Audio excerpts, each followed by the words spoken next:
There's a huge stigma around mental health, and as a teenager, I was forced to go to therapy. I was getting in a lot of trouble, and my parents knew that I was not mentally in a good state, and so they were desperate to try to get me help, and the only way that they could get me to go is to force me to go. They later tried bribing me, and that worked too, and I wasn't ready yet to participate in that conversation.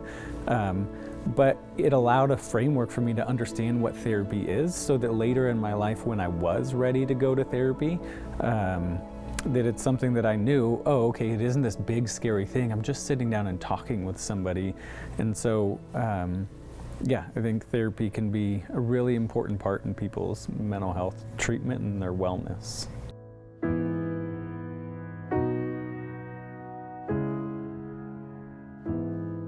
So we have 4 different programs here in Fresno. One is Sierra Meadows Behavioral Health that serves adults with mental health conditions and provides all levels of care, from residential treatment to partial hospitalization, an intensive outpatient program, and outpatient psychiatry. And we also have a program called Ascend Behavioral Health that serves adolescents with the same needs, all levels of care for teenagers with mental health conditions. The third program that we have is called Touchstone Recovery, and it treats both adults and adolescents that are struggling with substance abuse issues. And then the fourth program that we have is called Oasis, and Oasis is an eating disorder recovery program. We also started a nonprofit that is an additional program. So Sierra Meadows and Ascend and Touchstone all are funded by health insurance plans, so people that have health insurance usually through an employer or something like that. But the foundation treats folks that have no health insurance and no resources financially to pay for those services. So it's kind of an additional thing that we're doing to serve the community.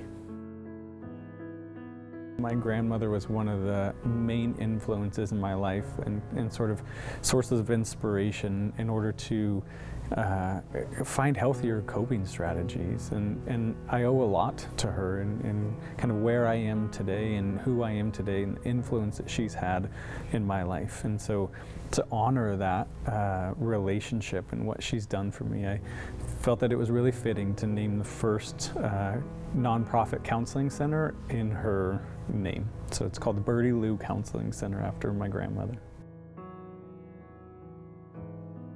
If you or a family member is struggling with a mental health condition, I would say don't give up hope.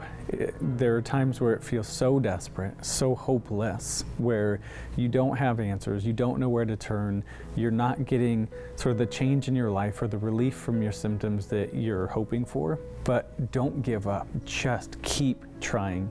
Wait for the next day, keep pushing, keep calling people, keep asking for help, and don't ever stop.